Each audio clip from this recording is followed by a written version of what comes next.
Hello दोस्तों। और क्या हाल चाल है। अरे मैं जानता हूँ मैंने बोला था कि मैं आपको रेगुलर वीडियो डालूँगा, लेकिन क्या करूँ, मेरे पड़ोस में शादी हो रही थी, इसलिए नहीं डाल पाया क्योंकि यहाँ 4-5 दिन से डीजे बज रहे थे। अब मैं डालता तो उसमें कॉपीराइट आता, इस वजह से नहीं डाली और आपको भी देखने में अच्छा नहीं लगता। अब मैं हर तीसरे दिन वीडियो डाल दे करूँगा, दिक्कत मत लो। चलो फिर वीडियो चालू करते हैं। सिस्टम आता है और सिस्टम कहता है, रोहित की दया से आत्मिक सैनिक सफलतापूर्वक देवदूत सैनिकों में विकसित हो गए हैं। रोहित सिस्टम को देखकर कहता है, ऐसा लगता है पुनर्जन्म और विकास का परिणाम इम्पॉसिबल है, क्योंकि जो मैंने सोचा था ये तो वो लोग हैं ही नहीं। चलो फिर पुनर्जन्म को गोली मारो, जल्दी से जल्दी मुझे जाकर नील से मिलना होगा और उसके मरने से पहले। हम लोग नील को देखते हैं जो अपनी खिड़की पर खड़ा होता है और बाहर की तरफ देख रहा होता है। नील फिर टेबल की तरफ ही नज़र घुमाता है और अपनी फैमिली पिक्चर देख रहा होता है। नील का चेहरा थोड़ा सा बिगड़ जाता है और कहता है, उस साले रोहित की हिम्मत कैसी हुई कि वो मेरा दामाद बनने से मना कर सकता है। चलो जरा अपना पोर्टल खोलते हैं और देखते हैं कि उसकी अकल ठिकाने आई या नहीं। नील अपना पोर्टल खोलता है और उसमें से नीली सी रोशनी निकल रही होती है। नील अपना पोर्टल देखकर बहुत ज़्यादा खुश हो रहा होता है और रोहित को छोड़ने के लिए कह रहा होता है। नील रोहित को देखकर हैरान हो जाता है और रोहित कहता है, बुड्ढे तू अभी अभी क्या कह रहा था? बुड्ढे, क्या तू मुझे याद कर रहा था? नील रोहित को देखकर घबरा रहा होता है और बेचारे को बहुत ज़्यादा पसीना आ रहा होता है। फिर हकलाते हुए कहता है, तू तू तू तू तू साले जिंदा कैसे है? रोहित नील के सामने एकदम सीना तान कर खड़ा हो जाता है, वही पूरी फुल चौड़ में। रोहित पीछे की तरफ देखता है और पोर्टल को देखते हुए कहता है, अबे बुड्ढे, तेरा जेल तो बड़ा मस्त है यार। फिर नील चिल्लाते हुए कहता है, अबे ये बता कि जितने बच्चे हैं ये कहाँ से आए और मेरे वो राक्षस कहाँ गए? रोहित नील के पास आ रहा होता है और कहता है, ये बहुत लंबी कहानी है, मैं तेरे को आराम से बैठकर सुनाऊंगा, लेकिन पहले मुझे तेरी छाती का इलाज करना पड़ेगा। नील घबराते हुए कहता है, तुझे इसके बारे में पता कैसे चला? नहीं, तू किस बारे में बात कर रहा है, मुझे खुद नहीं पता। नील गुस्से से लाल पीला हो रहा होता है और मन में कहता है, यहाँ कुछ ना कुछ गड़बड़ है। मेरे आत्म सैनिक की एनर्जी मुझे महसूस नहीं हो रही है, एक की भी नहीं। और तो और मुझे लिलित की एनर्जी भी महसूस नहीं हो रही है। नील रोहित की गर्दन पकड़ लेता है और चिल्लाते हुए कहता है, हरामखोर, ये बता तूने मेरी लिलित के साथ किया क्या है? लेकिन हम रोहित को देखते हैं जो बिल्कुल शांत होता है और नील के अवतार को देख रहा होता है। नील कहता है, जल्दी बता, मेरी लिलित है कहाँ? रोहित जोरों से हंसता है और कहता है, किसी कारणवश चीज़ें इतनी जल्दी तितर बितर हो गई। नील रोहित की ये बात सुनकर बहुत ज़्यादा नाराज़ हो जाता है और अपने दांतों के नीचे अपना होठ दबा लेता है, वही बहुत ज़ोर की, और गुस्से में ही कहता है, सारे घोड़े की टांग के बाल, तू कह रहा है कि गड़बड़ हो गई? नील का वो अवतार गुस्से में रोहित को मारने के लिए आगे की तरफ आ रहा होता है। रोहित फिर अपनी सीधी उंगली आगे की तरफ कर देता है, वो भी उस अवतार को ख़त्म करने के लिए। नील को देखते हैं जो रोहित के अटैक करने से पहले ही ज़मीन पर घुटनों के बल बैठ गया होता है। और तो और नील की छाती में बहुत तेज़ दर्द हो रहा होता है, इसकी वजह से नील का अवतार भी धीरे धीरे करके गायब हो रहा होता है। रोहित नील को देखता है और कहता है, अबे लेकिन मैंने तो कुछ किया ही नहीं, लगता है इसका कर्स चालू हो गया है। सिस्टम आता है और सिस्टम आकर कहता है, नील शर्मा, यह नर है। यह 61 वर्षों से उपयोग में है। विशेष टिप्पणी, कार्य कारण के नियम के माध्यम से मोहक और कामुक रात्रि से जुड़ा हुआ। नील को दर्द के मारे बहुत ज़्यादा पसीने आ रहे होते हैं, वो भी ज़बरदस्त, और चिल्लाने में लगा पड़ा होता है। हम लिलित को देखते हैं जो उड़ते हुए नील के पास आ रही होती है, वो भी घबराहट। लिलित को देखते हैं जो नील के पास आ गई होती है और नील से टेलीपैथी की मदद से कह रही होती है, ये मैं हूँ लिलित, रोहित ने मुझे मेरे श्राप से मुक्त कर दिया है। लिलित नील के पास में आती है और उसके गाल पकड़ती है और रोने लग जाती है। लिलित टेलीपैथी से कहती है, मैं अब तुम्हारे पोर्टल के अंदर नहीं बल्कि बाहर भी देख सकती हूँ, और तो और तुम्हें छू भी सकती हूँ, लेकिन मैं अभी भी बोल नहीं सकती, लेकिन हाँ टेलीपैथी की मदद से तुमसे बात ज़रूर कर सकती हूँ। नील को एकदम से ही खून की खांसी होना चालू हो जाती है और नील बहुत सारा खून खांसता है। रोते हुए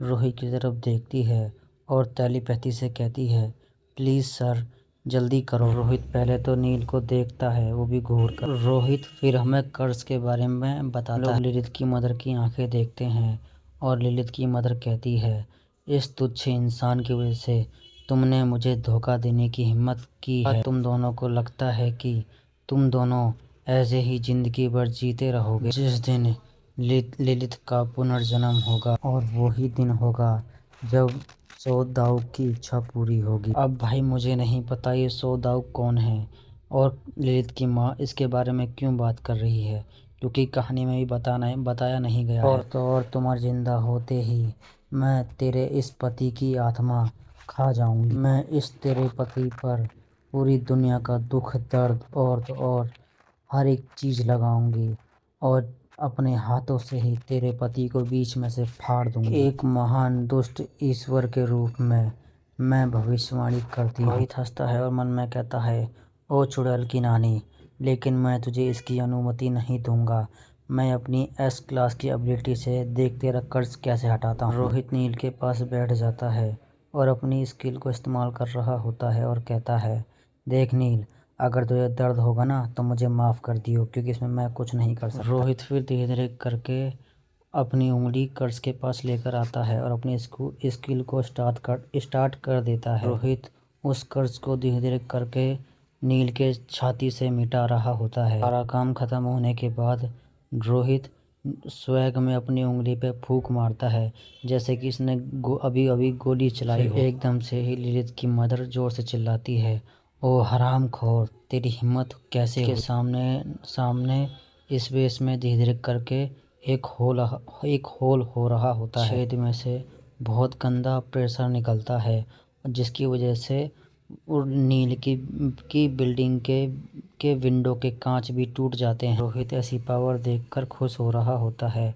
और कहता है, चल अब कम से कम तू नीचे तो आई। लिलित की माँ जोर से चिल्लाकर कहती है, तेरे जैसा हरामखोर और छोटा ईश्वर मेरे बलिदान पर हाथ रखने की हिम्मत कैसे कर सकता है। सिस्टम आता है और रोहित को लिलित की माँ की जानकारी देता है। मोहक और कामुक रात, यह एक मादा है। इसका प्रयोग 69,000 वर्षों से हो रहा है। विशेष टिप्पणी, ये कभी ईश्वर था, लेकिन अब इसका अस्तित्व समाप्त हो रहा है। फायर स्पिरिट के बारे में सोचता है और कहता है, एक घटता हुआ अस्तित्व, ये तो वही फायर स्पिरिट है ना जिसे मैंने मार डाला था, वो भी अपने हाथों से। रोहित लिलित की माँ से कहता है, आपसे मिलकर खुशी हुई मिस लस्टफुल। रोहित अपने हाथ में एनर्जी इकट्ठी करता है और मन में कहता है, अरे यार, मेरी यहाँ पर सन शॉट नहीं है, वरना मैं इस बुढ़िया का भी यहीं पर काम तमाम कर देता। चलो फिर मैं अपने हाथ में ही अपनी तलवार बना लेता हूँ। रोहित लस्ट को घूर कर देखता है और बहुत बैडेस लग रहा होता है और फिर लस्ट के पास भागता हुआ जाता है कोई पंच बना। लेकिन हम देखते हैं रोहित फुल तेजी में बिल्डिंग से ही कूद जाता है, वो भी कांच तोड़ते हुए। रोहित लस्ट से चिल्लाकर कहता है, तुझ इंसान कोई और नहीं बुढ़िया, वो तू है। अपने हाथ में ही हेवनली डीमन स्वॉर्ड की एनर्जी को लेकर आ जाता है और उससे लस्ट की तरफ हमला कर देता है। हम देखते हैं वो हमला सीधा जाकर लिलित की माँ को लगता है और वो भी ऊपर से नीचे की तरफ। इस हमला करने के बाद एकदम स्वैग में नीचे की तरफ उतरता है और एकदम भयानक एंट्री लेता है। तो अपनी आंखें बंद करे हुए होता है और सब इंसानों से कहता है, तुम सब लोग एक साइड हो जाओ, जरा मैं इससे निपट कर आता हूँ। लिलित की माँ को देखते हैं जो इतना बड़ा हमला खाने के बाद भी मुस्कुरा रही होती है और उसके मुंह से खून आ रहा होता है। लिलित की माँ कहती है, तेरी इतनी हिम्मत कि तू मुझ पर हमला कर सके। रोहित नीचे से ही लिलित की माँ से कहता है, बुढ़िया, लेकिन ये बता इसमें हिम्मत वाली बात कहाँ से आई। लिलित की माँ कहती है, एक ऐसा समय भी था जिस समय में एक ऐसी ईश्वर थी, तुम जैसे लोग तो मेरे को नज़र उठा के भी नहीं देख सकते, लेकिन अब तू मेरा कहर देखेगा। अपना भाई बिल्कुल चिल्ड मोड में होता है और अपनी नाक में उंगली डालकर खुजा रहा होता है और कहता है, अरे बुढ़िया, ये बता तू मुझे अपना असली रूप दिखा के क्या करेगी। मैं क्या कर लूँगा तेरा असली रूप दिखा के, चल ठीक है दिखा अपना असली रूप। मैं भी तो देखूँ तो किस खेत की मूली है। लव गॉडेस कुछ कहती है रोहित से जो हमें समझ में नहीं आता, लेकिन रोहित की समझ में आ जाता है। और रोहित से जैसे ही उस बात को सुनता है, बेचारे को वैसे ही तुरंत ही पसीने आने लग जाते हैं। भाई पहले आप लोग मेरी ध्यान से बात सुन लो। मैं अभी थोड़ी सी दिक्कत में चल रहा हूँ, इसीलिए मैं रोज़ाना अब एक एपिसोड डालते करूँगा। मैं लंबी वीडियो नहीं डाल पाऊँगा करीबन 1 महीने तक। 1 महीने के बाद मैं लंबी वीडियो डाल सकता हूँ, लेकिन मैं कोशिश करूँगा कि लंबी वीडियो डाल सकूँ। उससे पहले नहीं आने की है, इसीलिए कमेंट मत करना कि भाई लंबी वीडियो क्यों नहीं आ रही है। मैंने आपको बता दी है, मैं जितना जल्दी हो सके उतने जल्दी लंबी वीडियो डालने की कोशिश करूँगा, लेकिन अभी छोटी और कम लाइन वाली वीडियो से काम चलाओ। हम लोग ललित की माँ को देखते हैं, जो अपनी असली फॉर्म में आ गई होती है। रोहित ललित की माँ की असली फॉर्म देखकर बेचारा घबरा गया होता है और कहता है, अबे ये बुढ़िया कितनी भयानक लग रही है। नाइटमेयर खुश होते हुए कहता है, चुपचाप रेंगता हुआ दुस्वप्न कहता है कि वो लगभग 10 मिलियन मनुष्यों की भेंट के बदले में आपके लिए इसका ध्यान रख सकता है। सौर गॉड आता है और नाराज होते हुए कहता है, ऑल स्लैशिंग हेवनली ब्लेड अपनी जीभ क्लिक करता है और पूछता है कि आप क्या कर रहे हैं जब आपको बस गोसा ड्यूक को मारने की जरूरत है। ललित की माँ का इतना भयानक रूप देखकर नील भी बेचारा घबरा गया होता है और घबराहट में रोहित की तरफ देख रहा होता है। नील शर्मा यह एक मानव पुरुष है। इसका प्रयोग 61 वर्षों से किया जा रहा है। विशेष नोट, कनेक्टेड मोहक और कामुक रात के साथ कार्य कारण के नियम के माध्यम से, और वह उसे पृथ्वी पर उतरने में सक्षम बनाने वाला माध्यम है। रोहित थोड़ी देर के लिए शांत हो जाता है और अपने मन में कहता है, उस हरामखोर सॉर्ड गॉड की जो उसने विधि बताई थी वो पावरफुल तो है। नील अगर एक बार उसके साथ चला गया तो मेरे पास कोई और रास्ता नहीं बचेगा उसको बचाने का। रोहित जोर से अपने दांत किटकिटाता है और ललित की माँ से कहता है, ओ बुढ़िया, तेरी तो मैं ऐसी तैसी करूँ, तू नहीं जानती कि मेरे को सिर्फ सिंपल और अच्छी स्टोरियाँ पसंद। ललित की माँ को देखते हैं, जो अपने स्पेस से थोड़ा सा गर्दन बाहर की तरफ निकालती है और रोहित ललित की माँ से कहता है, अबे बुढ़िया, तू अपनी जाति में तो सिर्फ इकलौती बची है ना। ललित की माँ अपनी आंखों में एक बीम को इकट्ठा कर रही होती है और रोहित से कहती है, मेरे साथ ऐसा दुर्व्यवहार करने वालों के कारण मैंने कई लाखों दुनिया को ऐसे ही ख़त्म कर दिया, लेकिन मैं अब गिरी हुई हूँ। जो तूने कहा वो सही है, लेकिन तुझ जैसे तुच्छ इंसान को मारने के लिए इतना काफ़ी है। रोहित अपनी कॉपी स्किल का इस्तेमाल करता है और सीधा मीना से उसकी पावर थोड़ी देर के लिए उधार ले लेता है। जोर से चिल्लाकर कहता है, मेरे ग्रैंड सन इन लॉ, जितना जल्दी हो सके वहाँ से भाग जाओ, क्योंकि जब तक एस क्लास हंटर नहीं आ जाएंगे तब तक हम इसे नहीं मार सकते, क्योंकि ये बहुत ज़्यादा पावरफुल है। लेकिन रोहित नील की नहीं सुनता है और अपना गोल्डन पंच सीधा उस बीम की तरफ रिलीज कर देता है। रोहित को थोड़ी सी दिक्कत तो हो रही होती है, लेकिन धीरे धीरे करके संभाल रहा होता है। रोहित अपना गोल्डन पंच सीधा ललित की माँ के चेहरे के पास लेकर आ गया होता है। एक जोरदार घूंसा ललित की माँ के चेहरे पर दे के मारता है। ललित की माँ के सारे अंजर पंजर ढीले हो जाते हैं और ललित की माँ पीछे की तरफ थोड़ी सी हट जाती है और नील ये कारनामा देखकर बेचारों का मुंह खुल गया होता है। रोहित का चेहरा बन जाता है और रोहित मन में कहता है, ये साला नील का बच्चा मुझे अपना ग्रैंड सन इन लॉ क्यों कह रहा है, इसको क्या पागल कुत्ते ने काट खाया है। रोहित नील की माँ को देखता है और मन में कहता है, अबे ये बुढ़िया अभी भी जिंदा है, क्या बात है, ये तो मेरा पंच झेल भी गई। रोहित अपनी डिस्ट्रॉयर उंगली को ऊपर की तरफ करता है और इसका मंत्र पढ़ रहा होता है। ललित की माँ को देखते हैं, जो धीरे धीरे करके उस बैरियर में गायब हो रही होती है और रोहित से कहती है, तू हरामखोर कहीं। रोहित ललित की माँ पर चिल्लाते हुए कहता है, अबे बुढ़िया, हरामखोर तू है, मैं नहीं।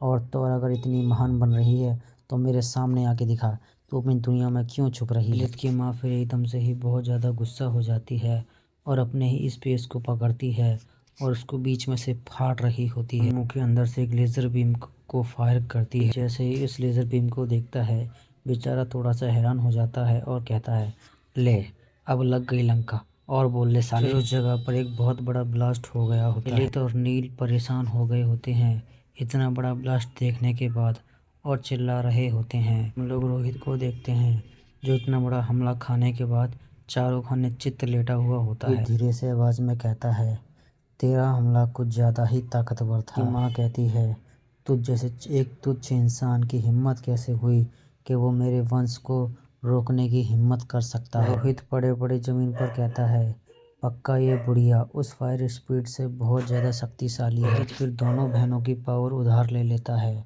एक तो मीरा की, दूसरा बिजली की। माँ इतनी भयानक पावर देखने के बाद बेचारी अंधी हो जाती है। रोहित को देखते हैं जो एक तगड़ी जंप करके सीधा ललित के माँ के चेहरे के सामने आ जाता है और फिर उसके चेहरे में एक तगड़ा घूंसा दे के मारता है। ललित की माँ को देखते हैं जो इतना तगड़ा घूंसा खाने के बाद ऐसे गायब हो जाती है जैसे कि मुर्गे के शरीर से उसके पंख। रोहित ऊपर की तरफ देख रहा होता है कि कहीं इस उम्मीद में कि ललित की माँ वापस आएगी। सिस्टम आता है और कहता है, मोहक और कामुक रात 6 क्लास के लायक एक मजबूत अस्तित्व है। रोहित खुश होता है और अपनी बत्ती सी दिखाते हुए कहता है, मुझे पता था वो साला सन गॉड अपने आप को बता रहा था जबकि वो कुछ भी नहीं था। सिस्टम दोबारा से कहता है, खोज मध्यवर्ती ईश्वर पदोन्नति खोज प्रगति पर S क्लास पारगमन की संभावना के साथ बलिदान 20-16-100। रोहित ऊपर की तरफ देखता है।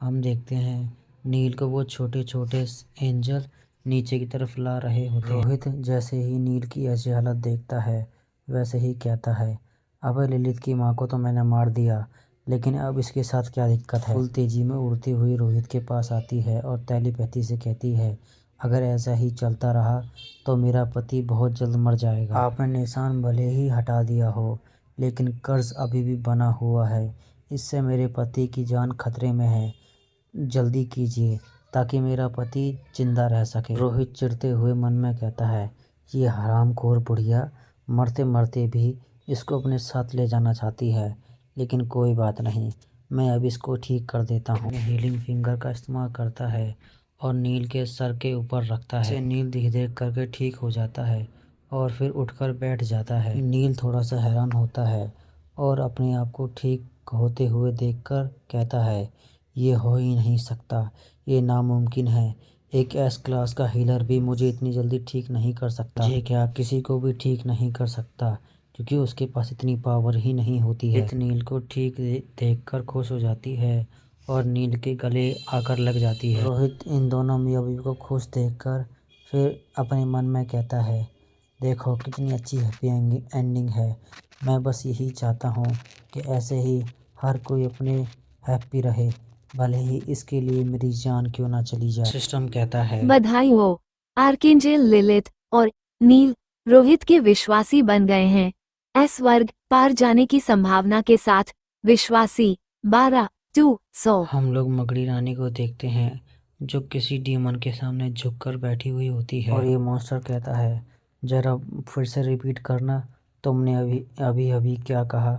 एक छोटा सा काला सा कीड़ा वो एक काल खुट्टी से एक गोली की तरह बाहर आया। छिपकली जैसा डीमन मकड़ी रानी से कहता है, तुम कह रही हो कि तुम मेरी माँ का बदला लेने में मेरी मदद करोगी।